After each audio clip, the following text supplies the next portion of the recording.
কোনো রোগ নাই, কিন্তু সে মানসিক ভারসাম্য, সে কি সুস্থ নাকি স্বাস্থ্যবান বলবো? অর্থাৎ সে মানসিকভাবে স্বাস্থ্যবান, সুস্থ আছে, আধ্যাত্মিকভাবে সুস্থ আছে, তার রোগ ব্যাধি বা আনুষঙ্গিক যে জিনিসগুলো আছে সেখান থেকে পরবর্তী জন যে কি স্বাস্থ্য ব্যবহার করতে পারবে?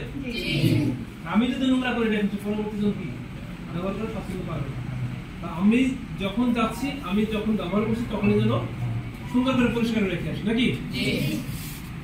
আর তোমার ল্যাট্রিন থাকবে পানি, তোমার ল্যাট্রিনের সাবান থাকবে, সবই থাকবে, কোনো কিছু অভাব থাকবে না।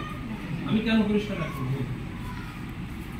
এই জায়গাটা ভালো লাগছে যে তোমরা তোমাদের স্কুলে যে আমরা যে স্থাপনাগুলো দিয়েছি, স্থাপনাগুলো তোমরা পরিষ্কার পরিচ্ছন্ন রাখছো, নাকি?